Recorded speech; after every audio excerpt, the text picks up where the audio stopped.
ইদানিং নেটে প্রবেশ করলেই কাপল ব্লগের ছড়াছড়ি দিন দিন এটি বেড়েই চলেছে। এ থেকে পরিত্রাণ উপায় কি? দেখুন, যাদের মোবাইলে এগুলো আসে, যে পেজ, যে আইডি, যে আপনার গ্রুপ থেকে আসে, সেগুলো আনফলো করেন, সেগুলো ব্লক করেন, সেগুলো থেকে আপনি বেরিয়ে আসার চেষ্টা করেন। এটা খুব সহজ, প্রয়োজনের মধ্যে সহযোগিতা নিতে পারেন। আর যারা এই ব্লগগুলো তৈরি করছেন, এরা হলো রীতিমতো একটা, বলা যেতে পারে, শতাব্দীর সবচেয়ে শ্রেষ্ঠ, সবচেয়ে বেশি বড় বেহায়া। কারণ এই শতাব্দীতে যত বেহায়াপনা হচ্ছে, এর ভিতরে এই বেহায়াপনাটা যাদের মধ্যে হচ্ছে, তাদের মধ্যে বেহায়াপনার বোধটুকু পর্যন্ত নেই। স্বামী স্ত্রীর একান্ত মুহূর্তগুলোকে ভিডিও করে করে মানুষকে দিচ্ছেন, আপনার বউকে মানুষের সামনে উপস্থাপন করছেন। কেন?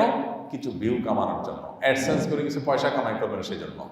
তো এতটুকু লজ্জা যার নাই, সে তার স্ত্রীকে মার্কেটে, সোশ্যাল মিডিয়াতে তার স্ত্রীর সৌন্দর্যকে সেল করছে কিছু টাকা কামাই করার জন্য। মানুষের চোখের ক্ষুধা মিটাচ্ছে, মানুষের চোখের চাহিদা মিটাচ্ছে। এটা মিটায় সে কিছু টাকা কামাই করছে, কিংবা কিছু ভিউ কামাচ্ছে, কিছু লাইক কমেন্ট কামাচ্ছে। তো এটা হলো নির্লজ্জতার চূড়ান্ত রূপ, সোজা কথা। যে সমস্ত ভাইরা এই সমস্ত কাজে লিপ্ত, আল্লাহ তাআলা তাদেরকে বোধোদয় যেন দান করেন। আমরা তাদের জন্য দোয়া করি, তাদের সুমতি যেন হয়। নিজের স্ত্রীর সাথে একান্ত মুহূর্ত অথবা ঘরোয়া মুহূর্ত, এই মুহূর্তগুলো বাহিরে শেয়ার করার ভিতরে কোনো পুরুষত্ব নেই, বরং সেখানে কাপুরুষত্ব আছে। এখানে কোনো ব্যাটাগিরি নেই, বরং সেখানে নির্লজ্জতা আছে।